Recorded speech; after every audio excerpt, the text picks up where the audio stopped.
웬 계집이 관장이냐? 진짜 웃기지도 않네. 고요하던 체육관의 공기를 찢는 것은 거칠고 천박한 목소리였다. 목소리의 주인은 문신이 가득한 팔뚝을 드러낸 채 입구에 서 있는 남자. 황동철이었다. 그의 양옆으로는 비슷한 인상의 덩치 두 명이 그림자처럼 버티고 서서 운동에 집중하던 사람들을 위압적인 시선으로 훑었다. 평화롭던 하늘체육관의 오후는 그렇게 갑작스럽게 깨졌다. 이곳은 최신식 기구가 즐비한 대형 헬스클럽은 아니었다. 하지만 동네 사람들이 편안하게 찾아와 땀 흘리고 서로의 안부를 묻는 정겨움이 살아있는 공간이었다. 역기를 드는 노인, 러닝머신 위에서 가볍게 뛰는 주부, 학업 스트레스를 풀러온 학생들까지 모두가 이곳의 주인이었다. 그 평화의 중심에는 항상 최유진 관장이 있었다. 하지만 지금 그녀의 모습은 관장이라는 직함과는 거리가 멀어 보였다. 그녀는 낡은 공구 상자를 옆에 두고 삐걱거리는 런닝머신의 부품을 조이고 있었다. 질끈 묶은 머리, 기름때가 살짝 묻은 평범한 운동복 차림은 영락없는 시설 관리인에 가까웠다. 젊고 선량한 박지민 트레이너가 황급히 그들에게 다가갔다. 그는 아직 대학을 갓 졸업한 사회초년생으로 회원들에게 친절하기로 소문이 자자했다. 그는 긴장한 기색을 애써 감추며 최대한 공손한 목소리로 물었다. 무슨 일로 오셨습니까? 혹시 회원 등록을 원하시면 제가 안내해 드리겠습니다. 황동철은 박지민을 위아래로 훑어보더니 코웃음을 쳤다. 회원 등록, 야, 꼬맹아. 우리가 이런 고물들로 운동하게 생겼냐? 딱 보아하니 돈도 못 버는 구멍가게 같은데. 관장 나오라 그래. 우리가 아주 좋은 사업 제안을 하러 왔으니까. 그의 목소리는 체육관 전체에 울려 퍼졌고 몇몇 회원들은 불안한 듯 운동을 멈추고 힐끔거렸다. 박지민은 당황했지만 물러서지 않았다. 그는 최유진 관장이 기계를 수리하는 데 집중하고 있는 것을 보고 자신이 나서야 한다고 생각했다. 관장님은 지금 바쁘십니다. 용건이 있으시면 저에게 말씀해 주십시오. 그리고 다른 회원님들 운동에 방해되니 조금만 조용히 해주시겠습니까? 그 순간 황동철의 옆에 있던 덩치 하나가 박지민의 어깨를 강하게 밀쳤다. 어쭈, 이 새끼가 말대꾸를 하네. 네가 뭔데 우리한테 이래라 저래라야. 박지민은 비틀거리며 몇 걸음 뒤로 물러났다. 그의 얼굴에는 당혹감과 약간의 공포가 어렸다. 그는 힘으로 이들을 당해낼 수 없다는 것을 본능적으로 알고 있었다. 상황이 험악해지자 기계 수리에 몰두하던 최유진이 천천히 몸을 일으켰다.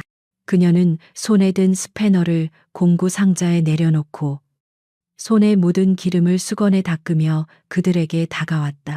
그녀의 표정에는 어떤 감정도 드러나지 않았다. 그저 고요하고 침착한 걸음걸이로 그들 앞에 섰다. 제가 관장입니다. 무슨 일이시죠? 황동철은 눈앞에 나타난 자신보다 머리 하나는 작은 여자를 보고는 순간 말을 잃었다. 그는 곧이어 믿을 수 없다는 듯 과장된 웃음을 터뜨렸다. 뭐 당신이 관장이라고 이봐. 아줌마. 장난하는 거지. 이런 데는 원래 산전수전 다 겪은 남자 관장이 어울리는 거 아니었나. 웬 계집이 관장이라니. 그의 말에는 여자에 대한 뿌리 깊은 편견과 무시가 가득했다. 그의 눈에 비친 최유진은 그저 평범하고 어쩌면 만만해 보이는 중년 여성일 뿐이었다. 그는 박지민을 밀치고 유진에게 한 걸음 더 다가섰다.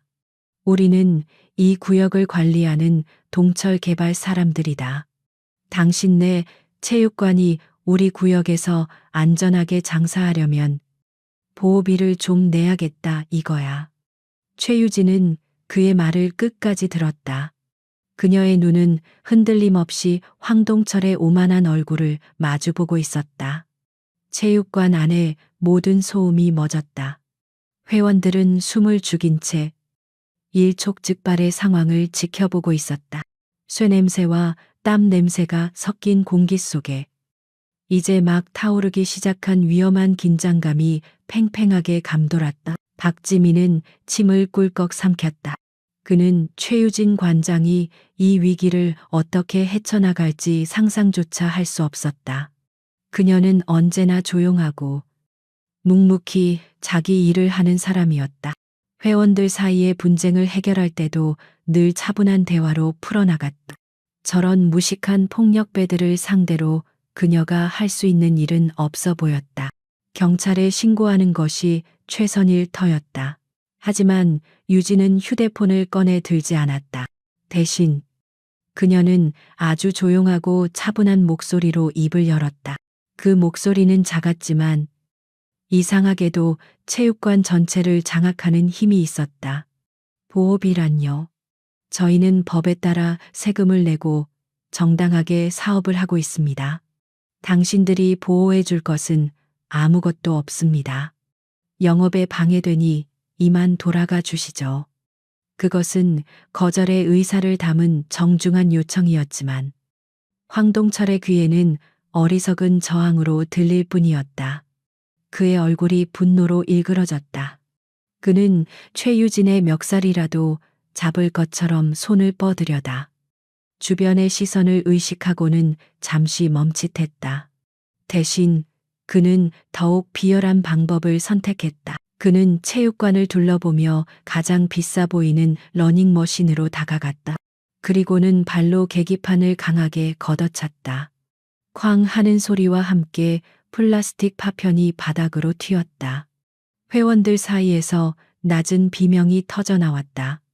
말귀를 못 알아듣는 모양인데 이게 우리의 방식이야. 매달 300만 원. 다음 주까지 준비해놔. 안 그러면 이 고물들 전부 다 박살날 줄 알아. 그는 최유진에게 다시 시선을 고정했다. 특히 당신, 관장이라는 여자. 몸으로 때우는 일은 없어야지. 안 그래, 여자는 곱게 다뤄줘야 하는 법이니까. 그의 말에는 노골적인 협박과 성희롱적인 모욕이 담겨 있었다. 박지민은 주먹을 꽉 쥐었지만 섣불리 나설 수 없었다. 상대는 셋이었고 자신은 혼자였다. 무엇보다 그는 관장을 지켜야 했다. 황동철과 그의 무리는 자신들의 위세에 만족한 듯 의기양양하게 몸을 돌렸다. 그들은 자신들이 완벽하게 상황을 장악했다고 믿었다. 약해 보이는 여자 관장은 겁을 먹었을 것이고 다음 주에는 순순히 돈을 내놓을 것이라 확신했다. 그들은 자신들이 지금 누구의 영역을 침범했는지 어떤 고요한 분노에 불을 지폈는지 전혀 알지 못했다. 그들이 문을 향해 몇 걸음 옮겼을 때였다. 등 뒤에서 여전히 차분하고 냉정한 목소리가 들려왔다. 잠깐만요. 그 목소리는 더 이상 물러서거나 타협하려는 의지가 담겨 있지 않았다. 그것은 폭풍이 몰아치기 직전의 고요함. 모든 것을 끝내기 위한 마지막 통첩과도 같은 소리였다. 황동철은 짜증스럽게 뒤를 돌아보았다. 최유진이 그들을 향해 천천히 걸어오고 있었다. 그녀의 눈빛이 조금 전과는 미세하게 달라져 있었다. 황동철은 짜증이 가득한 얼굴로 천천히 뒤를 돌아보았다. 그의 부하 2명도 걸음을 멈추고는 도대체 이 여자가 무슨 배짱인가 하는 표정으로 최유진을 쳐다봤다. 체육관의 모든 시선이 다시 그녀에게로 쏠렸다. 그녀는 조금의 망설임도 없이 그들 쪽으로 걸어왔고 방금 전 황동철이 발로 걷어찬 러닝머신 앞에서 멈춰섰다. 최유진은 부서진 계기판을 잠시 내려다보았다. 그녀의 눈빛에는 분노나 슬픔 같은 감정이 없었다. 마치 고장난 기계를 진단하는 기술자처럼, 혹은 작전 지역에 파손된 장비를 확인하는 지휘관처럼 침착하고 냉정했다. 그녀는 고개를 들어 황동철을 정면으로 바라보며 입을 열었다. 목소리는 여전히 나지막했지만 그 안에는 단단한 심지가 밝혀 있었다. 돌아가시기 전에 하실 일이 남은 것 같습니다. 첫째, 제 직원에게 무례하게 군 것에 대해 사과하십시오. 둘째, 당신이 부순 이 기계에 대해 변상하셔야겠습니다. 그녀의 말은 너무나도 당연하고 논리적이었기에 오히려 비현실적으로 들렸다. 폭력과 무법이 유일한 언어인 자들에게 그녀는 이성과 상식의 언어로 말을 걸고 있었다. 그 순간 황동철은 마치 세상에서 가장 웃긴 농담을 들은 사람처럼 폭소를 터뜨렸다. 하하하, 야, 너네도 들었냐? 이 아줌마가 지금 우리한테 사과를 하라네. 변상을 하라고. 세상에 내가 살다 이런 경우는 또 처음 본다. 아줌마, 지금 겁대가리를 상실한 거야. 아니면 원래부터 머리가 어떻게 된 거야. 그의 조롱 섞인 웃음소리가 체육관에 울려 퍼졌다. 그의 부하들도 낄낄거리며 그녀를 비웃었다. 그들에게 최유진의 정중한 요구는 나약함의 또 다른 표현일 뿐이었다. 힘의 논리 앞에서 이성적인 대화를 시도하는 어리석은 여자. 그들은 그녀의 평온한 태도를 자신들의 위협이 제대로 먹히지 않았다는 증거가 아니라 상황 파악을 전혀 못하는 멍청함의 증거로 받아들였다. 황동철은 최유진의 바로 앞까지 다가와 그녀를 내려다보며 말했다. 내가 좋은 말로 할 때 잘 들어. 여자는 남자 말을 잘 들어야 이쁨 받는 거야. 어디서 가짠게 사관이 변상이니 씨부리는 거야. 네가 지금 누구 앞에서 그딴 소리를 하는지 알고는 있어. 내가 마음만 먹으면 너 같은 여자는 그냥 길바닥에 주저앉아 우는 것 말고는 아무것도 못해. 그의 말은 혐오스러울 정도로 노골적인 여성 비하와 위협으로 가득 차 있었다. 박지민 트레이너는 더 이상 참을 수 없었다. 그는 넘어진 자리에서 벌떡 일어나 최유진의 앞을 막아서며 외쳤다. 그만하시죠. 어떻게 여자분에게 그런 말을 할 수가 있습니까? 당장 사과하세요. 그의 목소리는 분노로 떨리고 있었지만 두려움을 이겨낸 용기가 담겨 있었다. 하지만 그의 용감한 행동은 상황을 더욱 악화시킬 뿐이었다. 황동철의 부하 중 하나가 박지민을 향해 성큼 다가왔다. 이 새끼가 아까부터 자꾸 끼어드네. 트레이너면 근육만 키울 것이지. 어디서 정의의 사도 행세야. 그는 조금 전보다 훨씬 더 강한 힘으로 박지민의 가슴을 밀쳤다. 퍽 하는 둔탁한 소리와 함께 박지민은 그대로 뒤로 나가 떨어져 바닥에 쓰러졌다. 쓰러진 박지민은 고통스러운 듯 기침을 터뜨렸다. 최유진의 미간이 처음으로 미세하게 좁혀졌다. 그녀는 쓰러진 박지민에게 시선을 잠시 두었다가 다시 황동철 무리를 향해 고개를 돌렸다. 그녀의 눈빛은 이전보다 한층 더 차갑게 가라앉아 있었다. 그녀는 아무 말 없이 박지민에게 다가가 그의 상태를 살피고는 그를 부축해 일으켜 세웠다. 지민 씨, 괜찮아요. 일단 뒤로 물러나 있어요. 그녀의 목소리는 박지민을 안심시키려는 듯 부드러웠지만 그 이면에는 얼음장 같은 냉기가 서려 있었다. 그녀는 박지민을 안전한 곳으로 물러나게 한 뒤 다시 그 세 명의 남자와 마주섰다.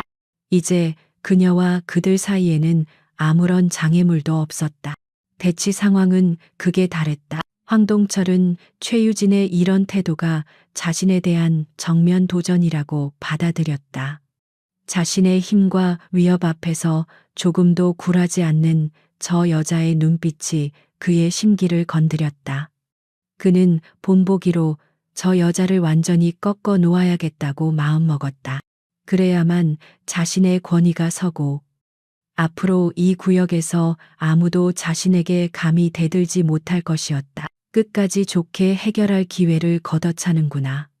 그래, 네가 얼마나 잘났는지 한번 보자. 관장이라는 타이틀이 내 몸을 지켜줄 수 있을 것 같아. 황동철은 경멸적인 말을 내뱉으며 성큼성큼 최유진에게로 다가갔다. 그의 눈에는 폭력적인 광기가 번뜩였다. 그는 이제 더 이상 말을 섞을 필요가 없다고 판단했다. 회원들은 공포에 질려 숨을 죽였다. 몇몇은 이미 휴대폰을 들어 경찰에 신고하려 했지만 황동철의 부하들이 날카로운 눈으로 주변을 훑자 감히 행동으로 옮기지 못했다. 체육관은 거대한 압력소처럼 폭발 직전의 팽팽한 긴장감으로 가득 찼다. 모두의 머릿속에는 단 하나의 생각만이 맴돌았다. 저 여자 관장님, 이제 큰일 났다. 마침내 황동철의 거친 손이 최유진을 향해 뻗어왔다. 그의 목표는 그녀의 머리채나 멱살이었을 것이다. 굴욕을 주고 공포를 심어주기에 가장 효과적인 방법이었으니까.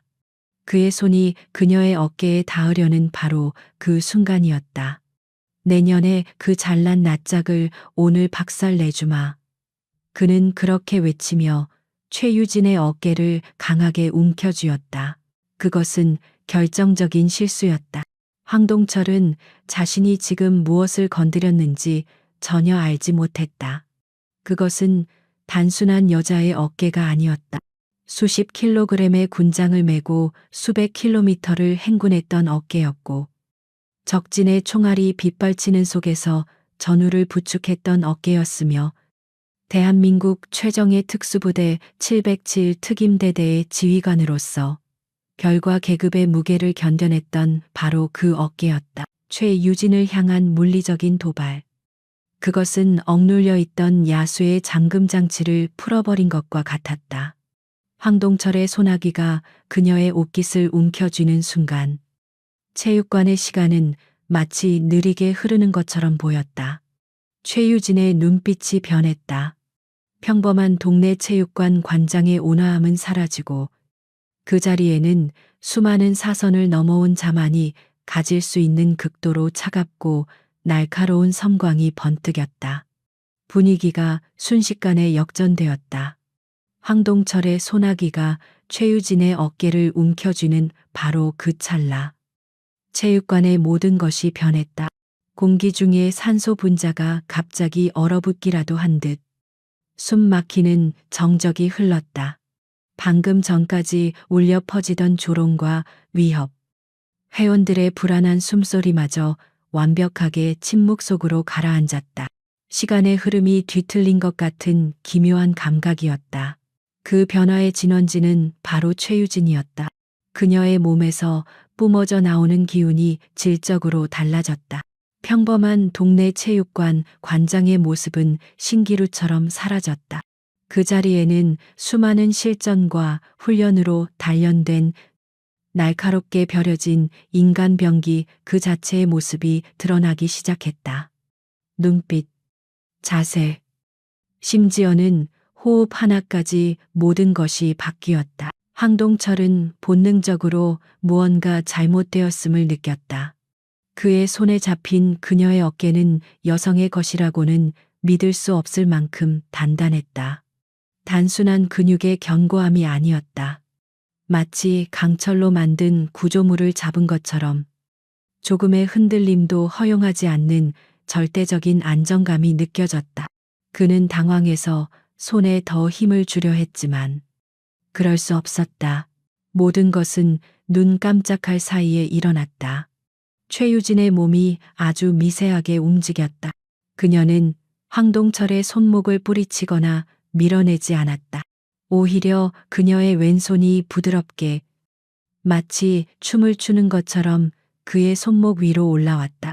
그 움직임은 너무나 유려하고 빨라서 황동철의 눈은 그 궤적을 제대로 쫓지도 못했다. 최유진의 손가락들이 정확하게 황동철의 손목 관절과 신경이 밀집된 부분을 파고들었다.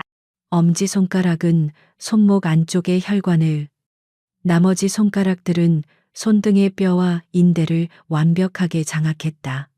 그것은 폭력적인 움켜쥐음이 아니라 인체의 구조를 완벽하게 이해하는 자만이 구사할 수 있는 정교하고 치명적인 기술이었다. 크크크. 황동철의 입에서 짧은 비명이 터져 나왔다. 그의 손목에서부터 시작된 고통은 단순한 아픔이 아니었다. 전기에 감전된 듯한 날카로운 충격이 팔꿈치를 지나 어깨까지 순식간에 퍼져나갔다. 그의 뇌가 온몸의 근육에게 힘을 빼라고 비상신호를 보내는 듯했다. 자신의 의지와는 상관없이 그녀의 어깨를 잡고 있던 소나귀에서 힘이 쭉 빠져나갔다. 최유진은 거기서 멈추지 않았다. 그녀는 황동철의 손목을 잡은 채 몸의 중심을 낮추며 반대 방향으로 아주 살짝 비틀었다. 단 몇 센티미터의 움직임이었지만 그 효과는 가공할 만했다. 황동철의 거대한 몸이 균형을 잃고 그대로 앞으로 고꾸라졌다. 그는 무릎을 꿇지 않으려고 안간힘을 썼지만 팔 전체를 지배하는 극심한 고통 앞에서는 소용이 없었다. 쿵 육중한 소리와 함께 황동철의 무릎이 체육관 바닥에 처박혔다. 100kg이 넘는 거구의 남자가 그보다 훨씬 작고 연약해 보였던 여자의 손짓 하나에 무력하게 무릎을 꿇은 것이다. 그 광경은 너무나도 비현실적이어서 지켜보던 모든 사람들은 순간적으로 넋을 잃었다. 황동철의 두 부하들도 마찬가지였다. 그들은 자신들의 두목이 왜 저러고 있는지 이해조차 하지 못한 채 얼어붙은 듯 서 있었다. 황동철은 고통과 굴욕감에 얼굴이 벌겋게 달아올랐다. 그는 바닥에 꿇린 무릎으로 버티며 일어나려 했지만 손목을 장악당한 채로는 불가능했다. 최유진의 손은 마치 바이스플라이어처럼 그의 손목을 단단히 고정하고 있었다. 조금이라도 움직이려 하면 뼈가 부서질 듯한 고통이 엄습했다. 그는 이제야 깨달았다. 이것은 우연이 아니었다.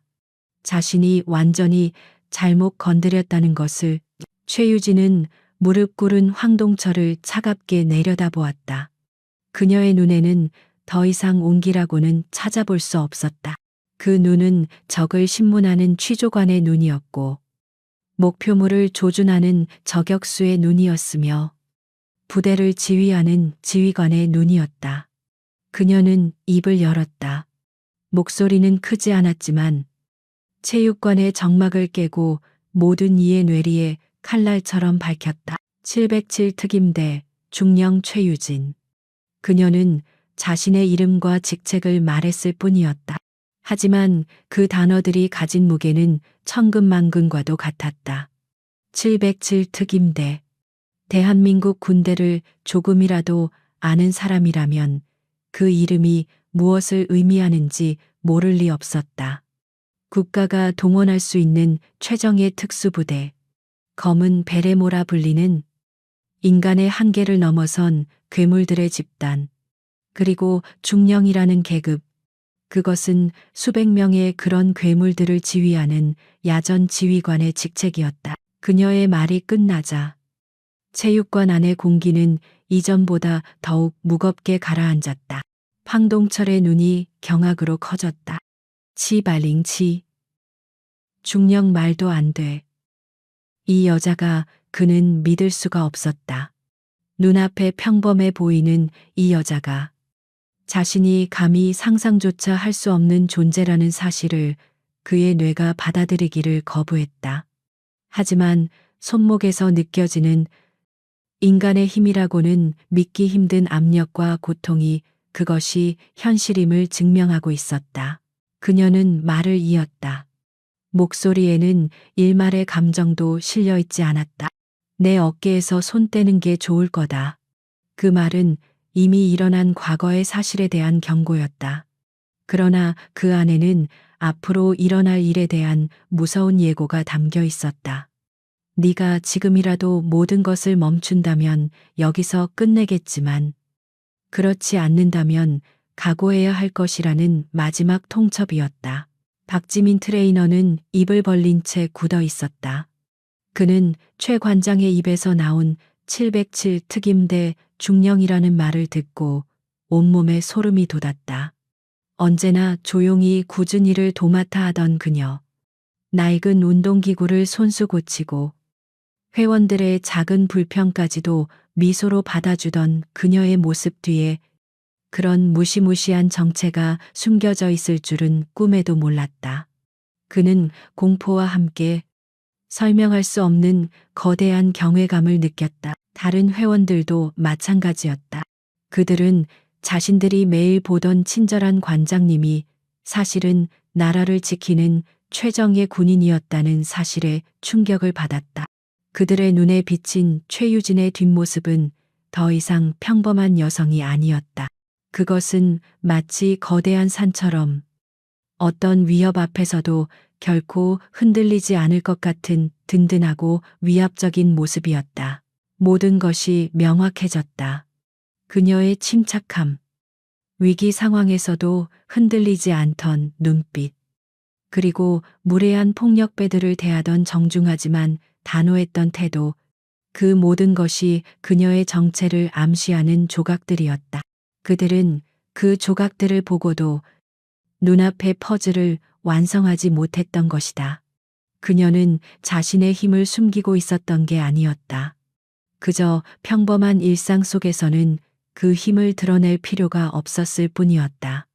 그리고 지금 황동철이 그 봉인을 스스로 풀어버린 것이다. 최유진의 입에서 나온 707 특임대 중령이라는 6글자는 황동철의 마지막 남은 이성의 끈을 끊어버리는 방아쇠가 되었다. 굴욕감. 그의 인생을 지배해 온 원초적인 감정이 고통과 공포를 집어삼키고 울와하시처럼 솟구쳐 올랐다. 그는 자신이 누구인지, 얼마나 많은 사람들을 무릎 꿇려왔는지 잊지 않았다. 길바닥 인생이라도 그에게는 그만의 자존심과 서열이 있었다. 그런데 감히 그것도 여자에게 이렇게 많은 사람들이 보는 앞에서 무력하게 짓밟혔다는 사실을 도저히 받아들일 수 없었다. 그의 머릿속에서 특임대니 중령이니 하는 단어들은 더 이상 중요하지 않았다. 그것은 그저 자신을 속이기 위한 허풍이거나 설령 사실이라 해도 상관없었다. 군인이면 뭐 어쩔 것인가. 여기는 군부대가 아니라 자신이 왕처럼 군림해온 구역이었다. 그의 뒤틀린 자존심은 현실을 인정하기를 거부하고 모든 것을 폭력으로 되돌려 놓으라고 비명을 질렀다. 뭘 꾸물거려. 이 병신들아. 황동철은 무릎 꿇린 채로 핏발선 눈으로 얼어붙어 있는 두 부하를 향해 고함을 질렀다. 전현이 사기를 치는 거 안 보여. 그냥 미친년이야. 당장 전현 잡아 팔다리를 부러뜨려서라도 내 앞에 끌고 오란 말이야. 그의 목소리는 고통과 분노로 찢어질 듯 갈라져 있었다. 그의 광기 어린 명령에 넋을 놓고 서 있던 두 부하가 정신을 차렸다. 그들은 자신들의 두목이 여자 하나에게 제압당했다는 충격에서 벗어나 익숙한 폭력의 논리로 돌아왔다. 그들의 단순한 머리는 복잡한 상황을 이해하는 대신 두목의 명령을 따르는 쪽을 택했다. 까짓것 여자 하나. 둘이서 동시에 덤비면 어떻게든 되겠지. I think it. 가장 먼저 움직인 것은 오른쪽에 서 있던 유난히 덩치가 큰 남자였다. 그는 우렁찬 기합 소리와 함께 최유진을 향해 달려들었다. 그는 기술 따위는 몰랐다. 그저 자신의 육중한 체중과 힘을 실어 날리는 무식한 주먹이 언제나 가장 효과적인 무기라고 믿어왔다. 그의 목표는 최유진의 얼굴이었다. 저 고요하고 짜증나는 표정을 박살내고 싶었다. 거대한 주먹이 바람을 가르는 소리를 내며 날아왔다. 지켜보던 몇몇 회원들이 저도 모르게 눈을 감았다. 하지만 최유진은 피하지 않았다. 아니, 정확히는 피하는 것처럼 보이지 않았다. 그녀는 날아오는 주먹을 향해 오히려 상체를 살짝 숙이며 반 걸음 안으로 파고들었다. 그 움직임은 마치 흐르는 물처럼 자연스러웠고 종이 한 장 차이로 거구의 주먹은 그녀의 머리 위 허공을 갈랐다. 남자는 자신의 주먹이 빗나간 것에 당황할 틈도 없었다. 최유진의 몸 안으로 파고드는 순간 그녀의 왼손 손날이 번개처럼 솟구쳐 그의 육중한 팔 안쪽, 신경이 밀집된 부분을 정확하게 가격했다. 툭 하는 근육이 끊어지는 듯한 둔탁한 소리가 났다. 끄헉 남자의 입에서 비명 대신 바람 빠지는 소리가 터져 나왔다. 팔 전체에 퍼지는 극심한 마비 증상과 함께 그의 오른팔은 더 이상 자신의 것이 아닌 것처럼 축 늘어졌다. 최유진은 거기서 멈추지 않았다. 그녀는 중심을 잃고 비틀거리는 남자의 목덜미를 가볍게 잡아챘다. 그리고는 그의 귀 밑바 경동맥동이라 불리는 급소를 엄지손가락으로 짧고 강하게 압박했다. 남자의 눈앞이 새하얗게 변했다. 뇌로 가는 혈류가 순간적으로 차단되면서 그의 거대한 몸은 모든 힘을 잃고 실이 끊어진 인형처럼 그대로 앞으로 고꾸라졌다. 쿵. 체육관 바닥이 울릴 정도의 육중한 소리를 내며 그는 의식을 잃고 바닥에 큰 대자로 뻗어버렸다. 비명 한 번 제대로 지르지 못하고 단 2번의 움직임에 거대한 산 같던 남자가 쓰러진 것이다. 이 모든 것이 단 2초 만에 일어났다. 남아있던 다른 부하 한 명은 동료가 쓰러지는 것을 보고는 순간적으로 얼어붙었다. 그의 눈에는 공포가 가득했다. 이것은 싸움이 아니었다. 일방적인 제압 혹은 해부에 가까웠다. 그는 본능적으로 뒷걸음질 치려 했다. 도망쳐야 한다는 생각이 그의 머리를 지배했다. 하지만 황동철의 악에 바친 고함이 그의 발목을 붙잡았다.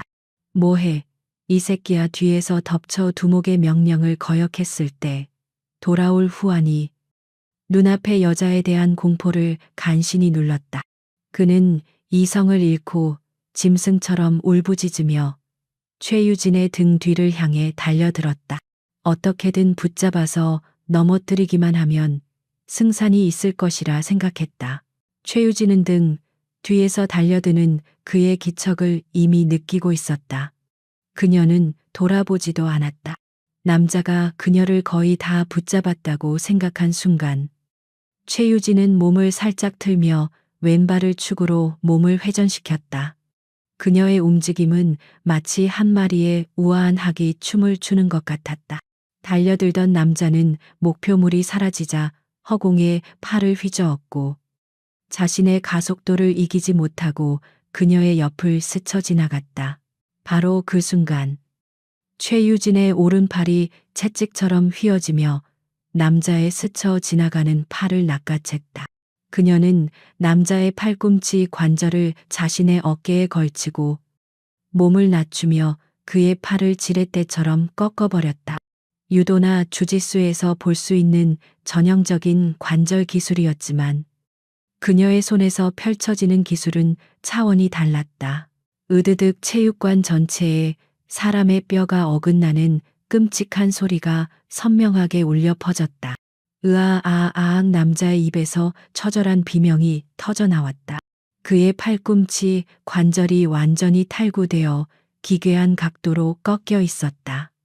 최유진은 비명을 지르는 남자를 그대로 바닥에 내팽개쳤다.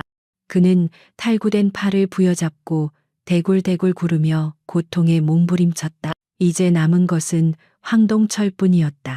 그는 자신의 두 부하가 불과 1분도 되지 않는 시간에 처참하게 무력화되는 과정을 무릎 꿇린 채 모두 지켜보았다. 그의 얼굴에서 분노는 사라지고 이제는 원초적인 공포와 경악만이 남아 있었다. 그는 자신이 지금 누구를 상대로 무슨 짓을 했는지 뼈저리게 깨닫기 시작했다. 저것은 인간이 아니었다. 훈련된 살인 병기. 그 자체였다. 히. 그의 입에서 의미 없는 소리가 새어나왔다. 그는 어떻게든 이 자리에서 벗어나야 한다는 생각에 무릎 꿇린 자세 그대로 엉금엉금 뒷걸음질 치기 시작했다. 꼴사납고 비굴한 모습이었지만 지금 그에게는 자존심 따위를 챙길 여유가 없었다. 하지만 최유진은 그를 놓아줄 생각이 없었다. 그녀는 천천히 그러나 위압적인 발걸음으로 그에게 다가갔다. 그녀의 그림자가 공포에 질린 황동철의 얼굴을 뒤덮었다. 황동철은 마지막 발악처럼 품 안에 숨겨두었던 작은 접이식 칼을 꺼내 휘두르려 했다. 그의 손이 칼을 완전히 펼치기도 전에 최유진의 발이 보이지 않을 정도의 속도로 움직였다. 그녀의 군화 앞코가 정확하게 그의 손목 안쪽을 걷어찼다. 딱 하는 날카로운 소리와 함께 황동철의 손목뼈가 부러졌다. 그는 비명도 지르지 못했고 손에서 놓친 칼은 허공을 날아 멀리 떨어졌다. 최유진은 거기서 멈추지 않았다. 그녀는 부러진 손목을 부여잡고 고통스러워하는 황동철의 턱을 손으로 잡아챘다. 그리고는 그의 눈을 똑바로 들여다보며 얼음처럼 차가운 목소리로 말했다. 기회를 줬을 때 얌전히 돌아갔어야지. 그녀는 말을 마침과 동시에 그의 명치에 가벼운 무릎 차기를 넣었다. 퍽 하는 소리와 함께 황동철은 숨을 쉬지 못하고 흰자위를 드러내며 그대로 뒤로 넘어갔다. 그는 개구리처럼 팔다리를 경련하다가 이내 잠잠해졌다. 모든 것이 끝났다. 체육관을 아수라장으로 만들었던 3명의 남자는 이제 바닥에 널브러진 고기 덩어리에 불과했다. 이 모든 일이 일어나는데 걸린 시간은 채 1분도 되지 않았다. 최유진은 그들의 중심에 우뚝 서 있었다. 그녀는 숨소리 하나 흐트러지지 않았고 옷매무새에도 조금의 흐트러짐이 없었다. 마치 방금 전까지 격렬한 싸움을 벌인 사람이 아닌 것처럼 너무나도 평온하고 고요했다. 그녀는 바닥에 떨어진 자신의 공구 상자로 다가가 스패너를 집어들고 부서진 러닝머신을 다시 한번 살펴볼 뿐이었다. 체육관에는 완전한 침묵만이 흘렀다. 아무도 입을 열지 못했다. 회원들은 눈앞에서 벌어진 광경을 믿을 수 없다는 듯 공포와 경외감이 뒤섞인 눈으로 최유진을 바라보고 있었다. 박지민 트레이너는 입을 살짝 벌린 채 그녀의 뒷모습에서 눈을 떼지 못했다. 그는 방금 전 인간이 보여줄 수 있는 무술의 정점을 목격했다. 그것은 단순한 싸움 실력이 아니었다. 수많은 훈련과 실전 경험이 녹아든 완벽하게 통제된 힘의 현현이었다. 싸움이 끝난 후 찾아온 침묵은 소음보다 더 무거웠다. 체육관 안의 공기는 마치 압축되었다가 터져버린 진공 상태처럼 모든 소리를 빨아들였다. 바닥에 보기 흉하게 널브러진 세 남자의 신음소리만이 간헐적으로 그 정막을 깨뜨렸다. 그들은 더 이상 위협적인 존재가 아니었다. 그저 망가진 육신을 가진 패배한 짐승들에 불과했다. 모든 시선은 한 곳으로 모여 있었다. 최유진. 그녀는 이 모든 파괴의 중심에 서 있었지만 마치 폭풍의 눈처럼 완벽하게 고요했다. 그녀의 호흡은 조금도 가쁘지 않았고 이마에는 땀방울 하나 맺히지 않았다. 방금 전 3명의 건장한 남자를 맨손으로 제압한 사람이라고는 도저히 믿을 수 없는 평온함이었다. 그녀는 바닥에 쓰러진 자들에게 단 한 번의 눈길도 주지 않았다. 그녀의 관심사는 이미 끝난 전투가 아니었다. 그녀는 먼저 비틀거리며 서 있는 박지민 트레이너에게 다가갔다. 그리고는 그의 어깨와 가슴을 가볍게 살피며 물었다. 괜찮아요. 지민 씨, 어디 다친 데는 없어요. 그녀의 목소리는 방금 전과는 달리 따뜻한 온기가 실려 있었다. 박지민은 멍한 표정으로 고개만 겨우 끄덕였다. 그는 고통보다 충격이 더 컸다. 눈앞에서 벌어진 일을 그의 뇌가 아직 완전히 처리하지 못하고 있었다. 그는 입을 열어 무언가 말하려 했지만 목구멍에서 아무런 소리도 나오지 않았다. 그는 그저 경외와 혼란이 뒤섞인 눈으로 자신의 관장을 바라볼 뿐이었다. 그의 상태를 확인한 최유진은 더 이상 지체하지 않았다. 그녀는 운동복 주머니에서 자신의 휴대폰을 꺼내 들었다. 그것은 군용 특수 장비가 아닌 지극히 평범하고 낡은 모델의 스마트폰이었다. 회원들은 그녀가 당연히 112에 신고할 것이라고 생각했다. 아니면 119를 불러 저들을 병원으로 실어 보내려나. 몇몇은 이제 경찰이 와서 조사를 하고 복잡한 일들이 벌어질 것이라 예상했다. 하지만 그녀의 손가락은 익숙한 세 자리 숫자를 누르지 않았다. 그녀는 화면을 몇 번 터치하더니 저장된 특정 연락처로 전화를 걸었다. 통화 연결음은 들리지 않았다. 전화를 걸자마자 마치 항상 대기하고 있었다는 듯이 곧바로 상대방이 받았다. 최유진은 휴대폰을 귀에 대고 간결하고 힘있는 목소리로 보고를 시작했다. 최유진 중령입니다. 그녀의 입에서 나온 첫 마디는 조금 전 황동철을 향해 내뱉었던 그 선언의 반복이었다. 하지만 이번에는 그 뉘앙스가 완전히 달랐다. 그것은 위협이나 경고가 아니었다. 지휘관이 자신의 신분을 밝히는 명확하고 의심의 여지가 없는 공식적인 발언이었다. 그녀의 목소리는 체육관의 고요함 속에서 이상할 정도로 선명하게 울려 퍼졌다. 그녀는 잠시 수화기 너머의 목소리를 듣는 듯 하더니 곧바로 상황을 요약했다.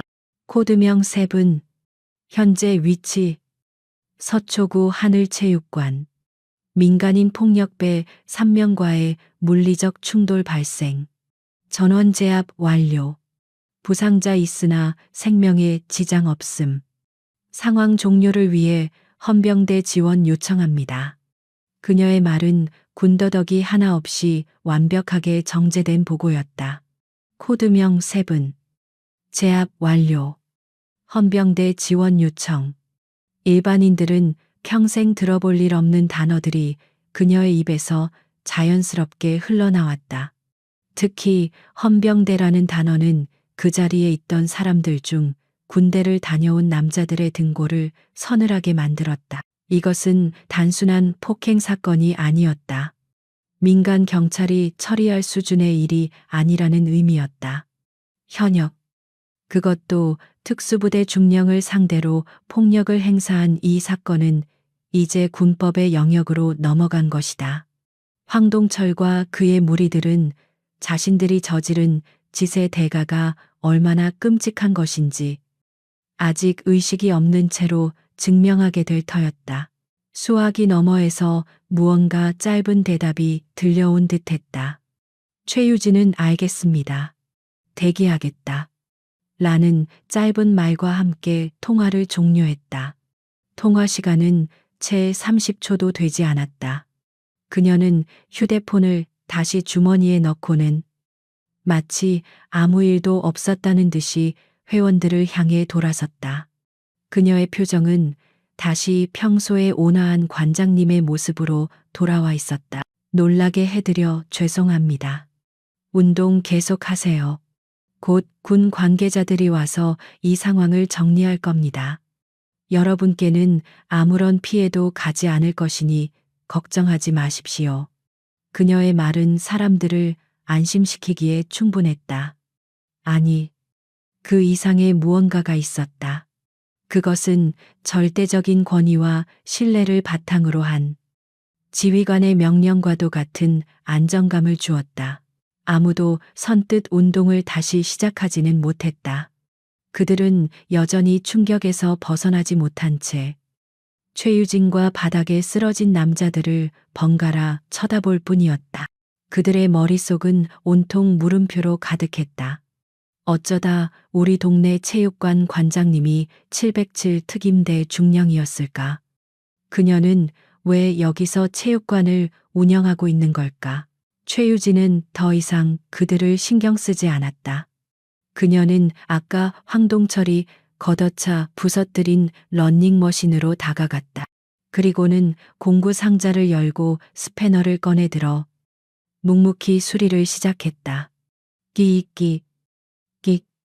금속 부품을 조이는 소리만이 체육관의 어색한 침묵을 채웠다. 그 모습은 너무나도 초현실적이었다. 박지민은 그제야 정신을 차리고 떨리는 발걸음으로 최유진에게 다가갔다. 관장님. 아니, 중령님. 그는 자신도 모르게 그녀를 다른 호칭으로 불렀다. 최유진은 하던 일을 멈추고 고개를 들어 그를 보며 희미하게 미소 지었다. 여기서는 그냥 관장님이에요.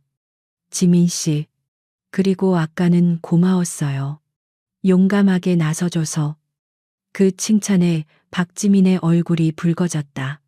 자신의 미약한 저항이 얼마나 무모했는지, 그리고 그녀의 압도적인 힘 앞에서 얼마나 초라했는지 알기에 부끄러웠다. 하지만 그녀의 따뜻한 말 한마디는 그에게 큰 위로와 함께 형언할 수 없는 존경심을 불러일으켰다. 그는 이제 그녀를 단순한 직장 상사가 아닌 자신의 인생에서 만난 가장 위대한 영웅으로 여기게 되었다. 그렇게 얼마의 시간이 흘렀을까? 체육관 밖에서 여러 대의 차량이 급하게 멈춰서는 소리가 들려왔다. 사이렌 소리는 없었지만 그 움직임은 매우 신속하고 조직적이었다. 곧이어 체육관 문이 열리고 각 잡힌 제복을 입은 헌병들과 사복 차림의 날카로운 인상을 가진 남자들이 들이닥쳤다. 그들은 마치 훈련된 것처럼 일사불란하게 움직였다. 차량들이 멈춰서는 소리는 요란하지 않았지만 그 안에 담긴 무게감은 체육관의 공기를 짓눌렀다.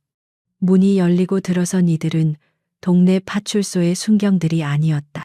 그들의 걸음걸이는 절도가 있었고 눈빛은 주변의 모든 것을 꿰뚫어 볼 듯 날카로웠다.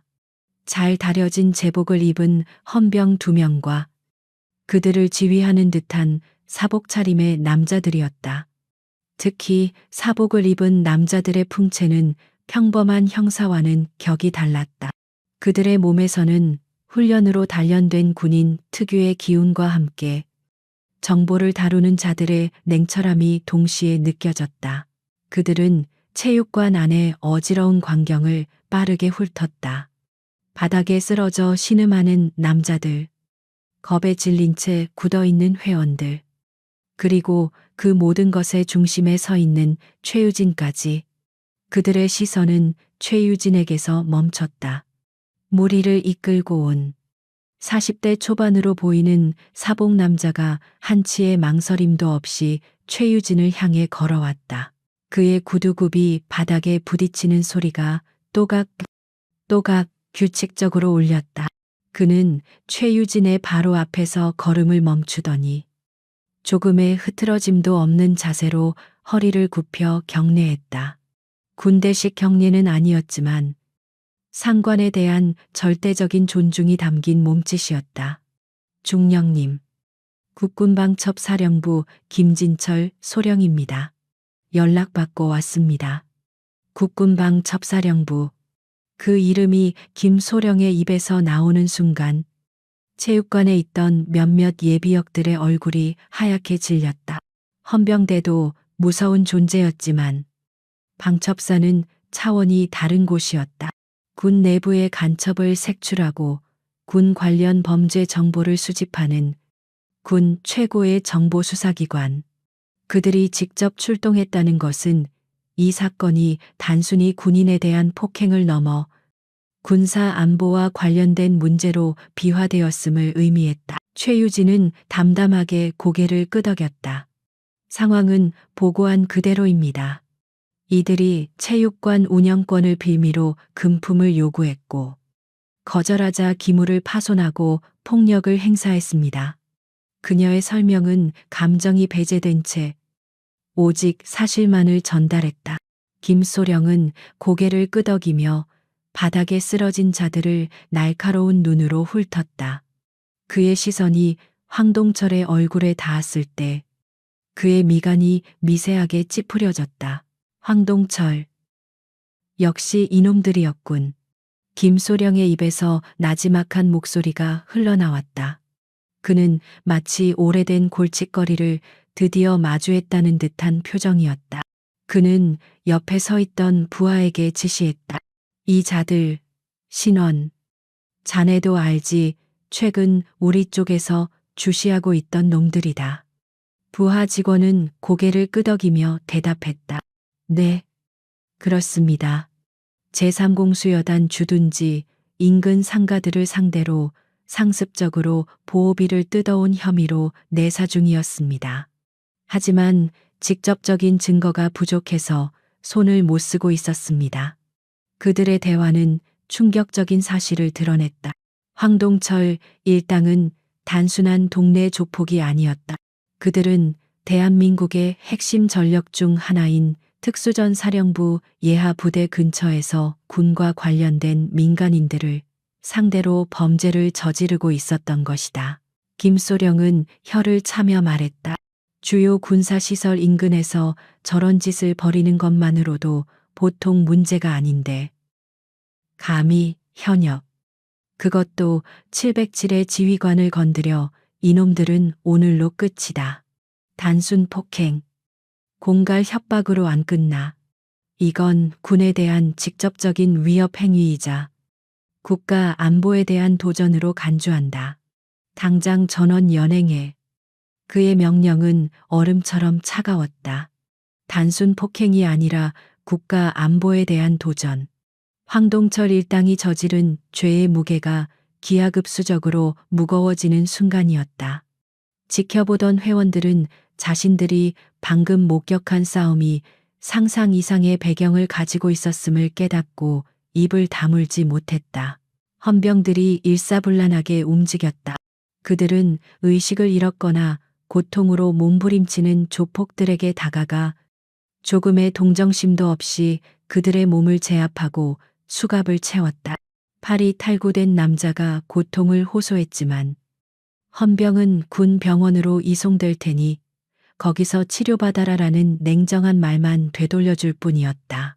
그들은 더 이상 인권을 가진 민간인이 아니었다. 군사 재판에 회부될 안보 사범으로 취급되고 있었다. 의식을 잃었던 황동철이 헌병들의 거친 손길에 정신을 차렸다. 그는 눈앞에 펼쳐진 상황을 파악하고는 경악했다.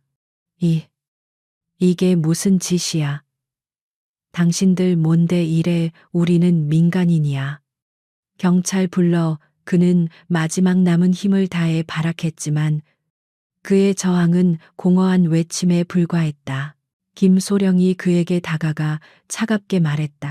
황동철 씨, 당신은 지금부터 군형법상 초병 특수폭행 및 군사기밀보호법 위반 혐의의 중요 참고인 신분으로 연행됩니다. 변호사를 선임할 권리가 있지만 아마 쉽지는 않을 겁니다. 당신이 저지른 짓의 대가를 이제부터 치르게 될 테니까. 황동철의 얼굴이 절망으로 하얗게 변했다. 그는 이제야 모든 것을 깨달았다. 자신이 건드린 여자가 정말로 상상조차 할 수 없는 엄청난 존재였다는 것을, 그리고 자신의 범죄가 이제는 빼도 박도 못하는 국가 안보 사건으로 비화되었다는 것을. 그의 조폭 인생은 오늘 이곳에서 가장 끔찍한 방식으로 종말을 고한 것이다. 헌병들은 3명의 조폭을 마치 짐짝처럼 끌고 체육관 밖으로 나갔다. 잠시 후 그들을 태운 군용 차량이 소리 없이 사라졌다. 김소령은 최유진에게 다시 한번 정중하게 고개를 숙였다. 중령님, 심려를 끼쳐드려 죄송합니다. 이놈들 배우까지 전부 파헤쳐서 2번 다시 이런 일이 없도록 만들겠습니다. 저희 쪽에서 조사가 필요할 때 다시 연락드리겠습니다. 최유진은 담담히 대답했다. 수고 많으십니다. 회원들이 놀라지 않도록 조용히 처리해 주셔서 감사합니다. 그녀의 말에는 지휘관으로서 부하의 노고를 치하하는 듯한 배려가 담겨 있었다. 김소령과 방첩사 요원들도 조용히 체육관을 떠났다. 그들이 나타났을 때와 마찬가지로 그들의 퇴장은 신속하고 흔적을 남기지 않았다. 폭풍이 휩쓸고 지나간 것처럼 체육관에는 다시 정적이 찾아왔다. 하지만 이전의 정적과는 달랐다. 공포와 충격은 가라앉고 그 자리에는 거대한 경외감과 함께 기묘한 안도감이 감돌았다. 회원들은 이제야 안도의 한숨을 내쉬며 웅성거리기 시작했다. 그들은 자신들이 다니는 이 평범한 동네 체육관이 사실은 대한민국에서 가장 안전한 장소 중 하나라는 것을 깨달았다. 그들의 시선은 다시 아무 일도 없었다는 듯 낡은 러닝머신을 수리하고 있는 최유진의 뒷모습으로 향했다. 그녀는 더 이상 그냥 관장님이 아니었다. 그들의 일상을 지켜주는 보이지 않는 수호자였다. 군인들이 폭풍처럼 휩쓸고 지나간 체육관에는 기묘한 평온이 찾아왔다. 바닥에 남은 희미한 핏자국과 부서진 러닝머신만이 조금 전 벌어진 비현실적인 사건의 유일한 증거였다. 회원들은 운동을 재개하지 못했다. 그들은 삼삼오오 모여 방금 목격한 일에 대해 경외와 흥분이 뒤섞인 목소리로 속삭였다. 그들의 대화 중심에는 언제나 최유진 관장의 이름이 있었다. 국군방첩사령부의 김진철 소령과 그의 팀은 이를 신속하게 처리했다. 그들은 목격자인 회원들의 진술을 확보하기 위해 체육관의 작은 사무실을 임시 조사실로 사용하기로 했다. 김소령은 회원들 앞에 서서 정중하지만 단호한 목소리로 협조를 구했다. 여러분들께서 겪으신 일에 대해 몇 가지 여쭙겠습니다. 보이는 그대로, 느끼신 그대로만 말씀해 주시면 됩니다. 첫 번째로 사무실에 들어간 사람은 체육관의 가장 오래된 회원인 김노인이었다. 그는 평생을 성실하게 살아온 은퇴한 공무원이었다. 그는 조사관 앞에서 마른 침을 삼키며 떨리는 목소리로 입을 열었다. 나는 우리 최 관장이 그냥 아들, 딸 다 키워놓고 소일거리로 체육관 하는 평범한 여사장인 줄로만 알았지. 늘 과묵하고 굳은 일은 도맡아 하고 우리 같은 늙은이들한테도 어찌나 깍듯했는지 몰라.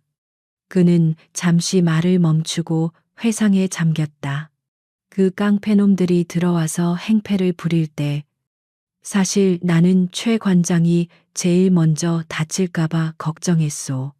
그런데 그놈이 최 관장 어깨를 딱 잡는 순간 사람이 완전히 달라지더군. 눈빛에서 살기가 뿜어져 나오는데 60평생 그런 눈은 처음 봤어. 그 다음은 말로 설명할 수가 없지.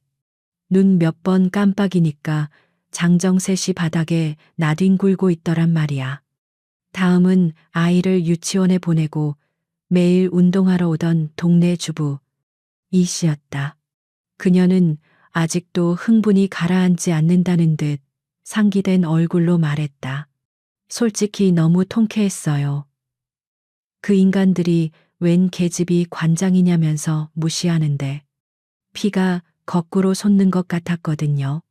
그런데 우리 관장님이 아니 중령님이 그놈들을 압도적으로 제압하는 걸 보니까 막혔던 속이 뻥 뚫리는 기분이었어요. 여자도 얼마든지 강할 수 있다는 걸 저렇게 멋지게 보여주시다니. 그녀의 증언은 사건의 사실관계를 넘어 그날의 사이다 같았던 감정의 본질을 꿰뚫고 있었다. 그것은 약자라고 여겨졌던 존재가 자신을 억압하던 편견과 폭력을 완벽하게 깨부수는 데서 오는 대리만족과 해방감이었다.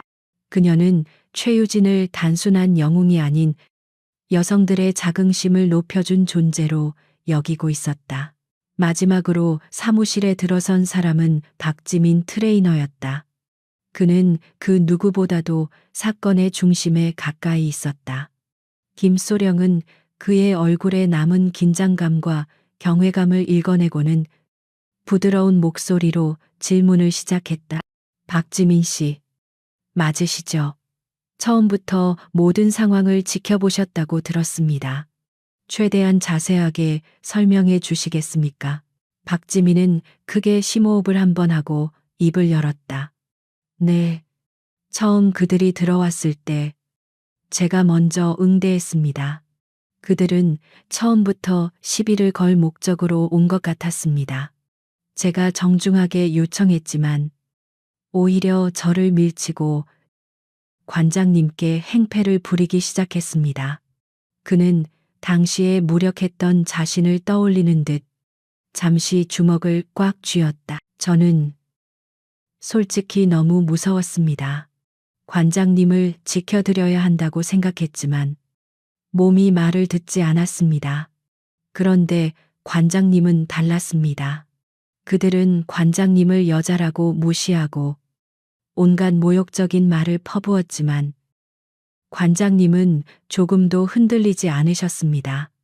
오히려 침착하게 그들의 잘못을 지적하고 이성적으로 대화하려 하셨습니다. 조사관은 그의 말에 조용히 귀를 기울였다. 박지민의 목소리가 조금씩 떨리기 시작했다. 결정적인 순간은 황동철이라는 자가 관장님의 어깨를 잡았을 때였습니다. 그 전까지의 관장님이 잔잔한 호수 같았다면 그 순간부터는 모든 것을 집어삼키는 거대한 해일처럼 변하셨습니다. 눈빛, 자세, 분위기, 모든 것이 한순간에 지휘관의 그것으로 바뀌었습니다. 저는 그때 알았습니다. 우리가 상상조차 할 수 없는 분이라는 것을. 그의 증언은 가장 생생하고 구체적이었다. 그는 최유진의 움직임 하나하나를 마치 슬로우 모션 영상처럼 기억해냈다. 싸움이라고 할 수도 없었습니다. 그것은 마치 숙련된 외과 의사가 수술을 하는 것 같았습니다. 최소한의 움직임으로 가장 정확하게 상대의 급소를 공격했습니다. 폭력적이라기보다는 차라리 예술에 가까운 기술이었습니다. 비명 소리, 뼈가 부러지는 소리가 들렸지만 이상하게도 잔인하다는 생각은 들지 않았습니다. 오직 압도적이라는 생각뿐이었습니다. 그는 마지막으로 자신의 다짐을 털어놓았다. 오늘 일을 겪고 저는 제가 얼마나 나약한지 깨달았습니다. 그리고 진정한 강함이 무엇인지 알게 되었습니다. 진정한 강함은 근육의 크기가 아니라 어떤 상황에서도 자신과 주변 사람들을 지킬 수 있는 능력과 의지라는 것을요. 저는 관장님께 배우고 싶습니다. 그분처럼 강한 사람이 되고 싶습니다. 박지민의 진술이 끝나자 사무실에는 잠시 침묵이 흘렀다. 김소령은 그의 눈에서 단순한 목격자를 넘어선 한 인간의 성장을 위한 깊은 결의를 보았다. 그는 조용히 고개를 끄덕이며 박지민을 내보냈다. 모든 조사가 끝났다.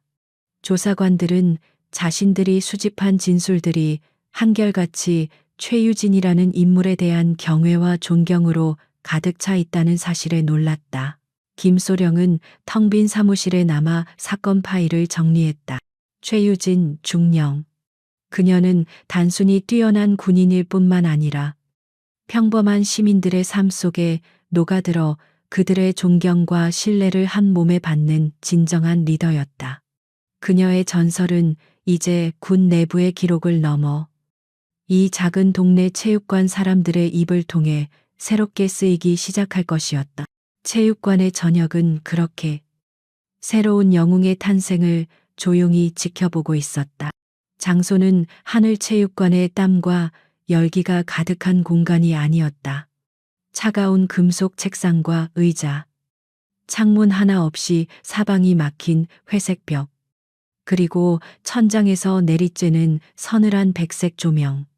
이곳은 국군방첩 사령부 지하에 위치한 어느 취조실이었다. 공기 중에는 소독약 냄새와 인간의 불안감이 뒤섞여 떠다녔다. 그 방의 중앙에 황동철이 앉아 있었다. 그는 더 이상 동네를 주름잡던 거만한 깡패가 아니었다. 깁스를 한 팔은 복이 흉하게 매달려 있었고 값비싼 옷 대신 구치소에서 지급한 듯한 수수한 옷을 입고 있었다. 그의 눈은 텅 비어 있었고 간헐적으로 몸을 떨었다. 어제의 오만함은 흔적도 없이 사라지고 이제는 오직 길 잃은 짐승의 공포만이 남아 있었다. 취조실 문이 소리 없이 열리고 김진철 소령이 들어왔다. 그의 손에는 서류철 하나가 들려 있었다. 그는 황동철의 맞은편 의자에 앉아 서류철을 책상 위에 올려놓았다. 툭 하는 소리가 유난히 크게 울렸다. 김소령은 아무 말 없이 황동철을 쳐다보았다. 위협적인 말이나 행동은 없었다. 하지만 그 침묵과 냉정한 시선은 그 어떤 고문보다도 황동철의 숨통을 조여왔다. 얼마나 지났을까? 김소령이 마침내 입을 열었다. 그의 목소리는 감정의 동요가 전혀 없는 사실을 나열하는 기계의 음성 같았다. 황동철 씨, 본지은, 부산, 전과 12범, 특수절도, 폭력행위 등 처벌에 관한 법률 위반, 업무방해. 아주 화려하더군요. 겉으로는 동철개발이라는 멀쩡한 회사를 운영하는 척했지만 실제로는 군부대 인근 상인들을 상대로 보호비를 뜯어내는 전문적인 갈취범이었습니다. 김소령은 서류의 한 페이지를 넘겼다. 우리는 당신과 당신 조직에 대해 이미 수개월 전부터 내사를 진행하고 있었습니다. 특히 제3공 수여단 근처에서의 당신들 활동은 단순한 동네 깡패의 수준을 넘어섰다고 판단했죠. 하지만 증거가 부족했습니다. 당신이 아주 교묘하게 법망을 피해 갔으니까요. 그런데 어제 당신은 우리에게 아주 큰 선물을 주었습니다. 황동철은 아무 대답도 하지 못했다. 그저 마른 입술을 핥을 뿐이었다. 그는 어제의 일이 어떻게 여기까지 왔는지 아직도 현실감이 없었다.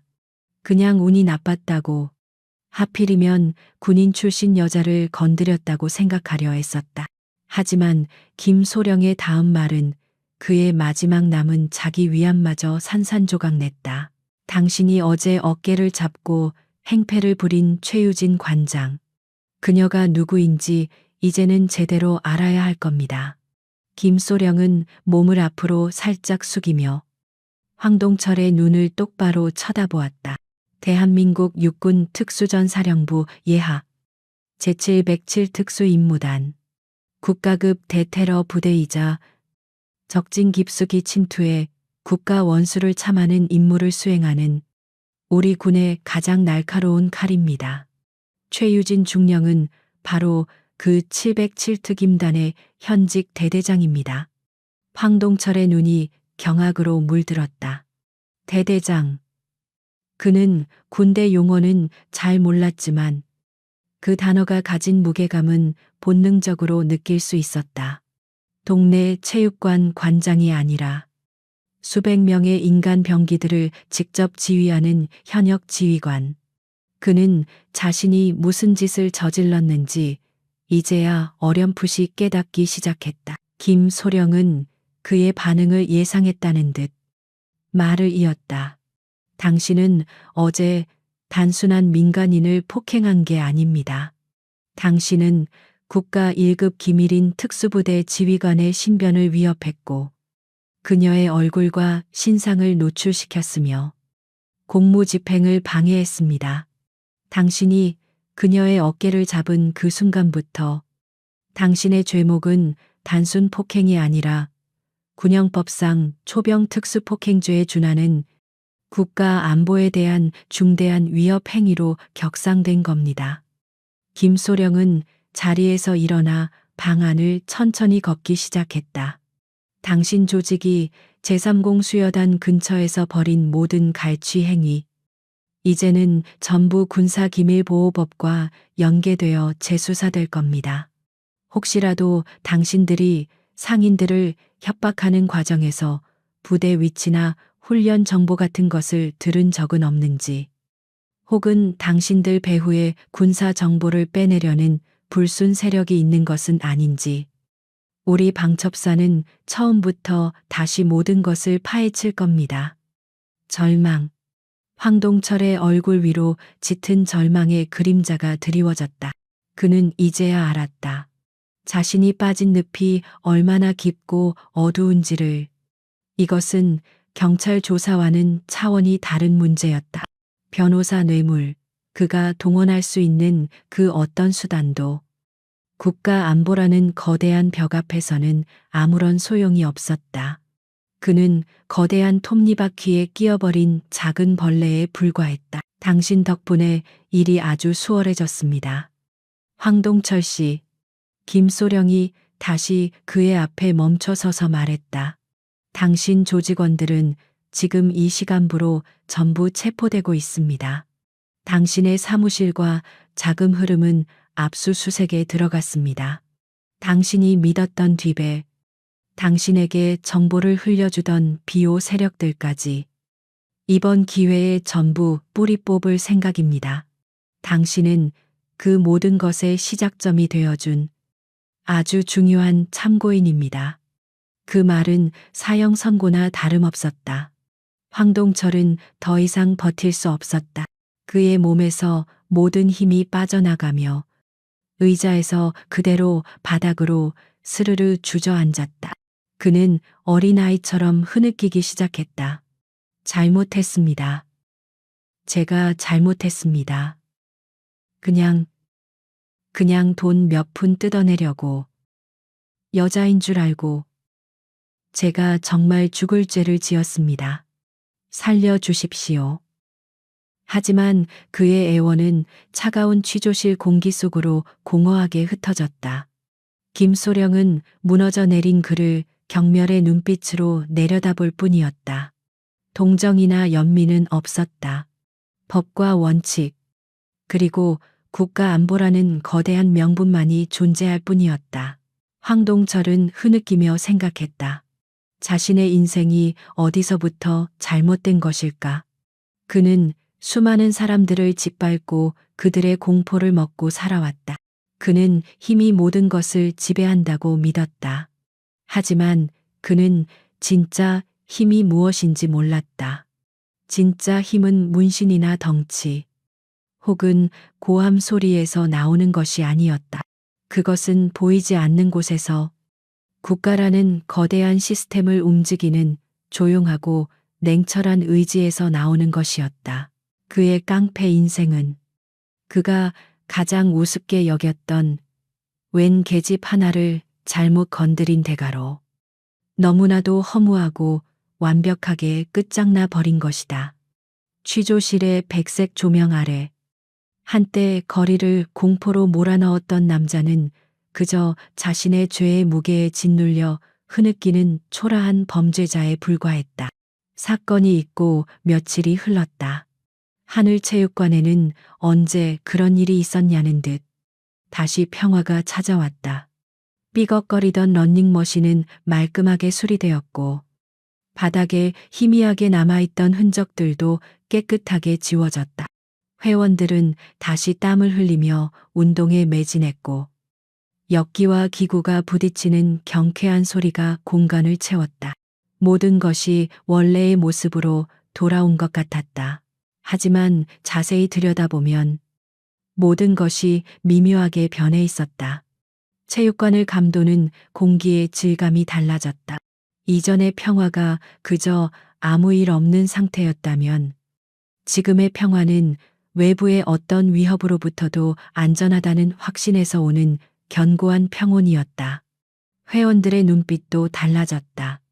그들은 서로를 대할 때 더 큰 유대감을 보였고 체육관이라는 공간에 대한 깊은 애착과 자부심을 느끼는 듯했다. 그 변화의 중심에는 여전히 최유진 관장이 있었다. 그녀는 아무 일도 없었다는 듯 예전과 똑같이 행동했다. 아침 일찍 나와 묵묵히 기구를 닦고 회원들에게 가볍게 목례하며 안부를 물었다. 그녀의 표정은 여전히 고요했고 말투는 간결했다. 하지만 이제 아무도 그녀를 평범한 동네 체육관 아줌마로 보지 않았다. 회원들은 운동을 하다가도 자신들 사이를 오가며 꾸준히 일을 하는 그녀의 뒷모습을 경외감이 가득한 눈빛으로 바라보았다. 그 시선에는 더 이상 단순한 호기심이 아니었다. 자신들의 일상을 지켜준 영웅에 대한 깊은 존경과 감사가 담겨 있었다. 이제 그녀가 곁에 있다는 사실만으로도 그들은 세상에서 가장 안전한 곳에 있는 듯한 든든함을 느꼈다. 우리 관장님이 그 707 부대 중령님이라면서 쉿, 조용히 해. 괜히 아는 척하면 부담스러워 하실라. 회원들 사이에서는 암묵적인 약속이 생겼다. 그날의 일을 먼저 입에 올리지 않는 것, 그녀의 과거를 묻지 않는 것, 그것이 그들이 자신들의 수호자에게 표할 수 있는 최소한의 예의이자 존중이었다. 가장 큰 변화를 겪은 사람은 박지민 트레이너였다. 그의 얼굴에서는 이전에 보이던 어수룩함과 망설임이 사라지고 그 자리에 진중함과 결의가 들어섰다. 그는 이전보다 훨씬 더 열심히 회원들을 지도했고 쉬는 시간에는 묵묵히 자신의 훈련에 매진했다.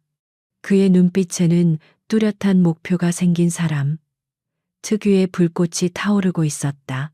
그날 오후 체육관이 비교적 한산한 시간에 박지민은 굳은 결심을 한 표정으로 최유진에게 다가갔다. 최유진은 사무실에서 체육관의 낡은 회계장부를 정리하고 있었다. 박지민은 그녀의 책상 앞에 똑바로 서서 허리를 90도로 깊이 숙였다. 관장님. 그의 목소리는 이전과 달리 떨림 없이 단단했다. 최유진은 장부를 넘기던 손을 멈추고 고개를 들어 그를 바라보았다. 무슨 일이에요? 지민 씨. 박지민은 허리를 펴고 그녀의 눈을 똑바로 마주 보았다.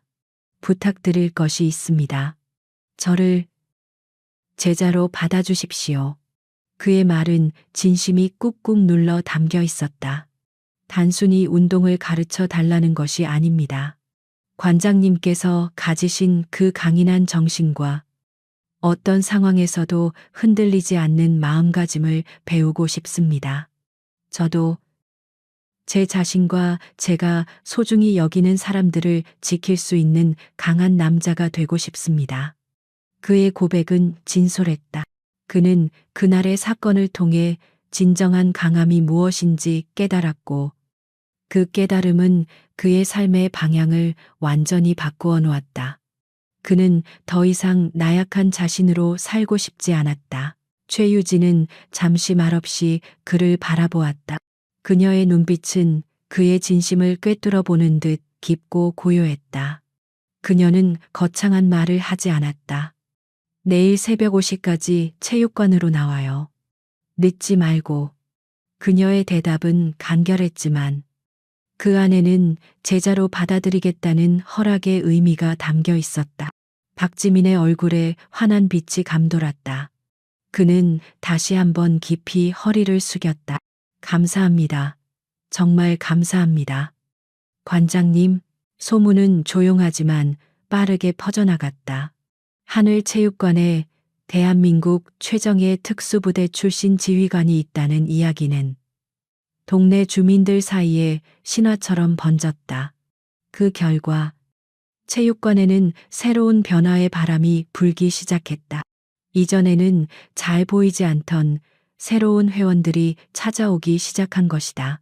밤늦게 퇴근하는 길에 불안을 느꼈던 여성들, 공원에서 운동하다가 불량배들에게 시달린 경험이 있는 노인들, 학교 폭력에 시달리던 아이를 둔 부모들이 아이의 손을 잡고 체육관의 문을 두드렸다.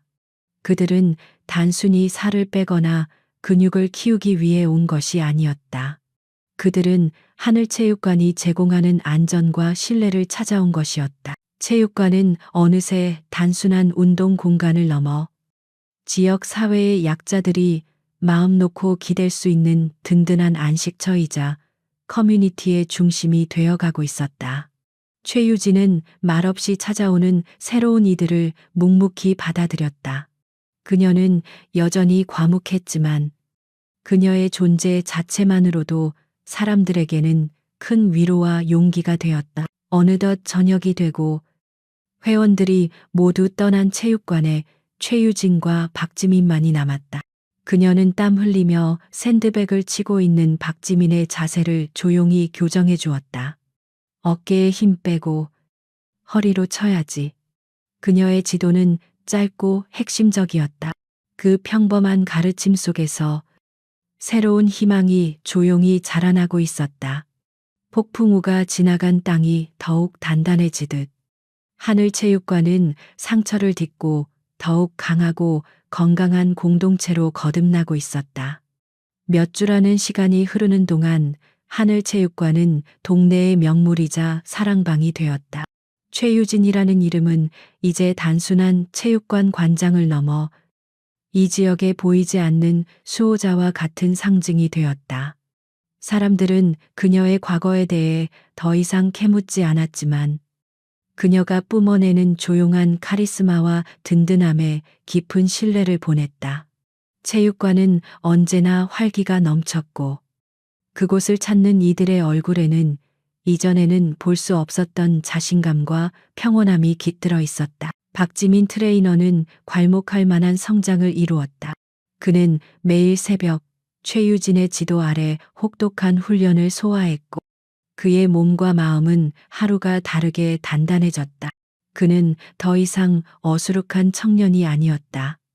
이제 그는 새로운 회원들을 능숙하게 지도하며 특히 자신처럼 한때 나약했던 아이들에게는 단순한 운동 기술뿐만 아니라 자신감을 가질 수 있도록 돕는 훌륭한 멘토가 되어주고 있었다. 그러던 어느 평일 오후였다.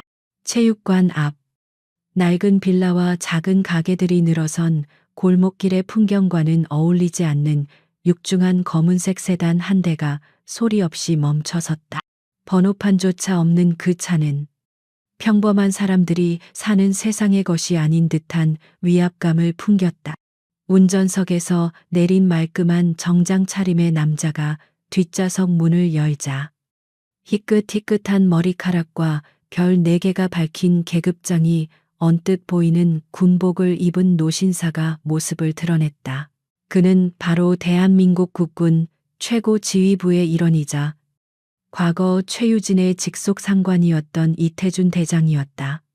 그의 눈빛은 수많은 전쟁과 위기를 겪어온 자의 깊이와 통찰력을 담고 있었지만 체육관을 바라보는 그의 표정은 의외로 따뜻하고 인자했다. 그는 부관에게 밖에서 대기하라는 손짓을 하고는 혼자서 체육관 안으로 들어섰다. 딸랑거리는 문소리와 함께 그가 들어서자 체육관의 활기 넘치던 분위기가 순간적으로 얼어붙었다. 회원들은 난생 처음 보는 그의 압도적인 기운에 저도 모르게 하던 동작을 멈추었다.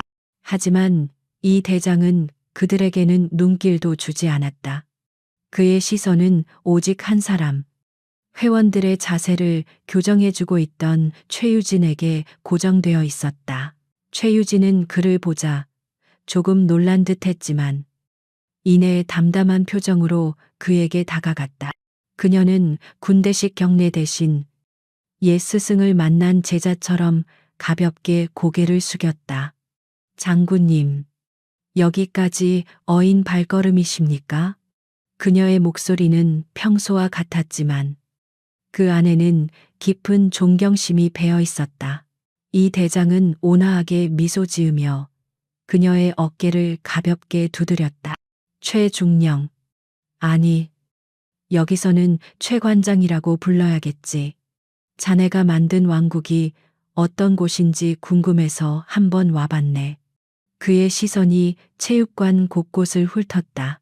최신식 기구는 없었지만 땀과 노력의 흔적이 밴 공간, 그리고 그 안에서 활기차게 움직이는 사람들의 모습에서 그는 설명할 수 없는 생명력을 느꼈다. 두 사람은 작은 사무실로 자리를 옮겨 마주 앉았다. 이 대장은 최유진이 내온 따뜻한 보리차를 한 모금 마시고는 본론을 꺼냈다. 얼마 전 있었던 일은 보고받았네.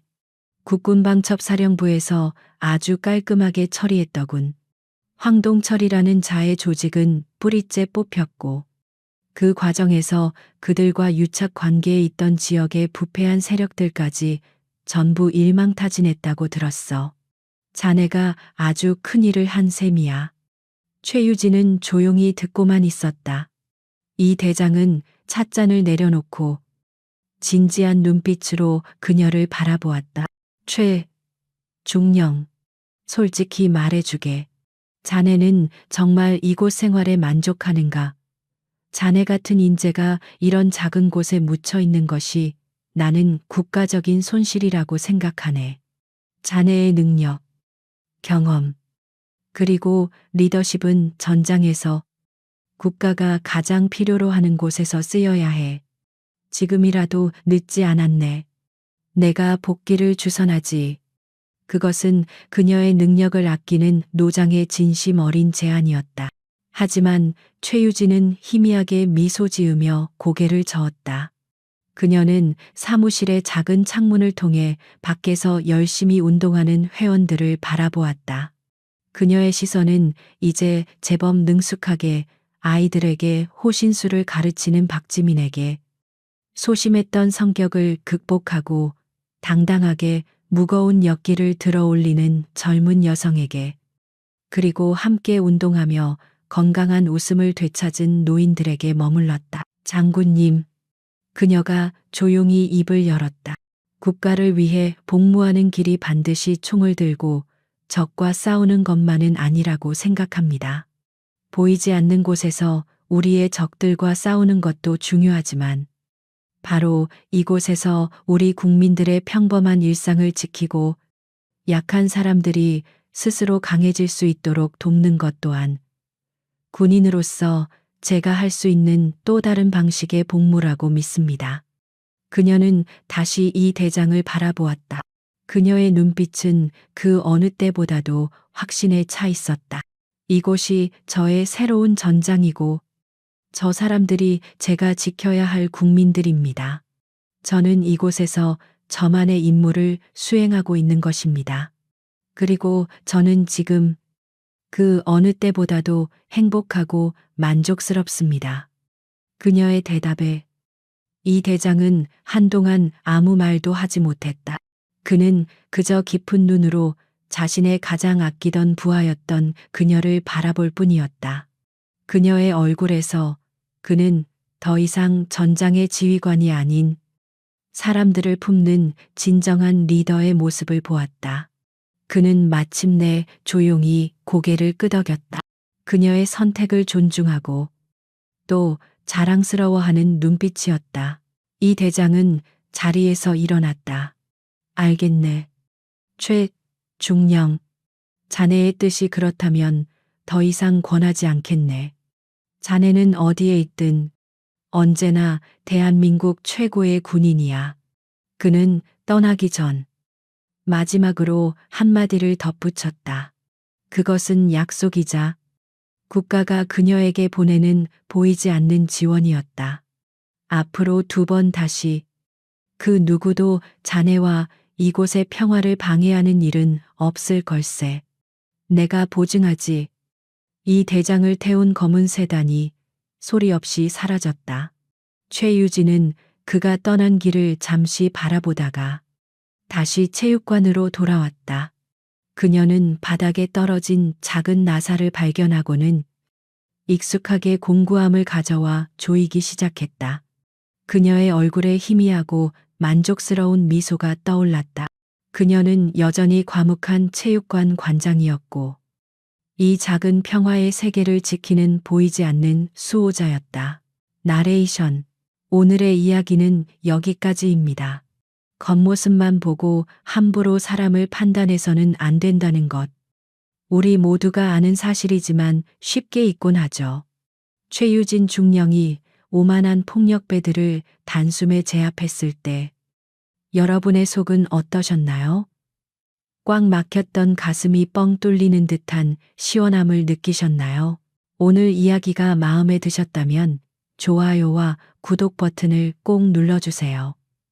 여러분의 생각은 어떠신지 댓글로 남겨주시면 저희에게 큰 힘이 됩니다. 그럼 저희는 더욱 통쾌하고 짜릿한 이야기로 다시 돌아오겠습니다. 감사합니다.